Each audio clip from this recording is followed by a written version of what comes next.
The McKee Spring Petroglyphs feature some of the finest large anthropomorphic Fremont designs on the Uinta Basin, as well as many other figures and abstract features. The location is at Dinosaur National Monument. The petroglyphs are attributed to the Fremont culture of present-day Utah. Who those people were is still up for debate, with many different answers and explanations depending on who you ask.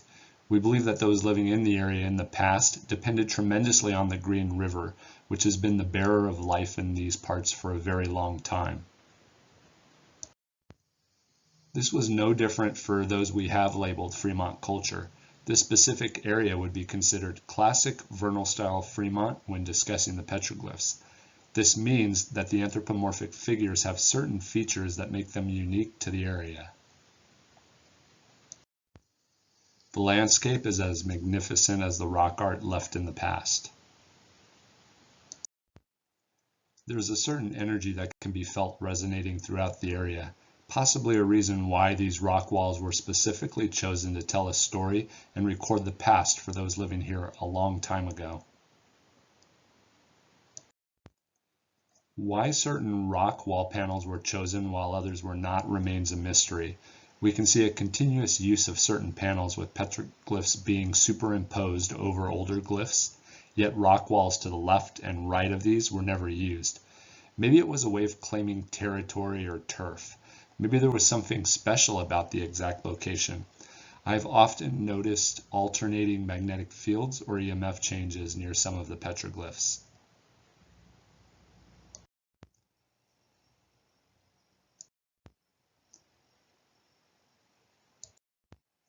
There were many rock shelters which may have offered temporary shelter for those in the area. Some of those shelters were large and contained petroglyphs, though few in number. Natural rocks were turned into steps at 2 locations at McKee Springs. This is the larger set of rock steps. They've been moved and ground or sanded down to create the stairway to the rock art panels. The petroglyphs here are very important to what was happening on the Uinta Basin in the past. Did we have a shaman cult in the area? Or were those living here experiencing what we would today label as high strangeness or paranormal activity? Many times we notice that this high strangeness is somehow connected to the stars and other cosmological features.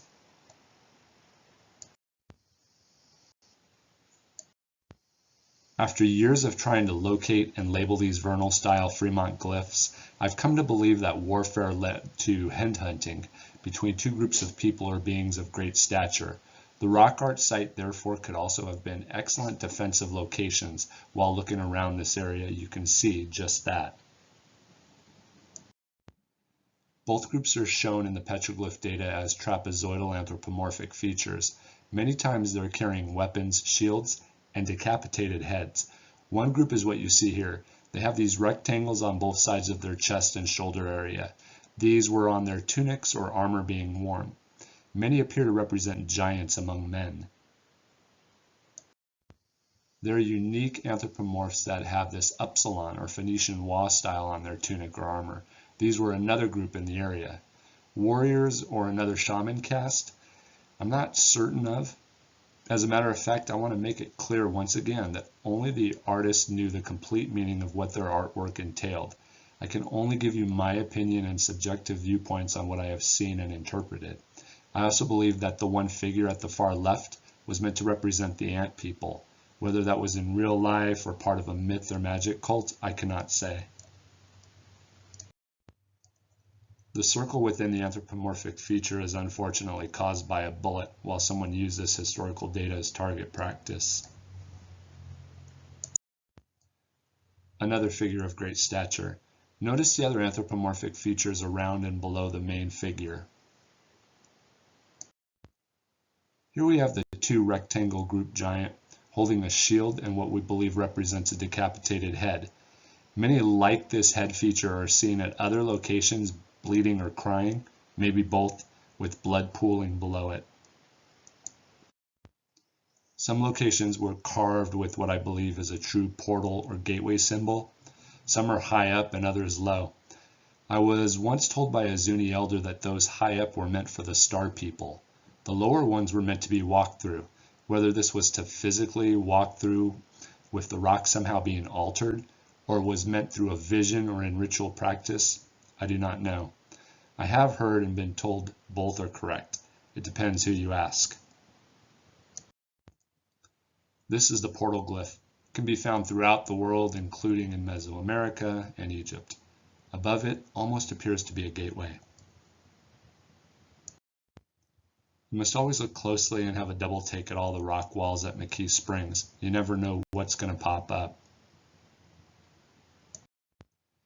Interesting in the central figure is that when an anthropomorph is standing inside a circle, I've been told by the Zuni and Hopi it represents a portal.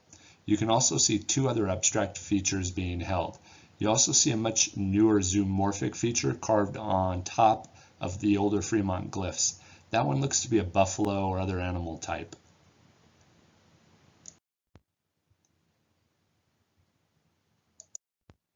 More bullet holes from the petroglyph having been used as target practice. I know they were never meant to be representing bullseye targets. Sometimes the simplest abstract features appear to be a map pointing and showing the way to an important feature or other destination. This looks to be discussing the Green River, which is approximately half a mile away.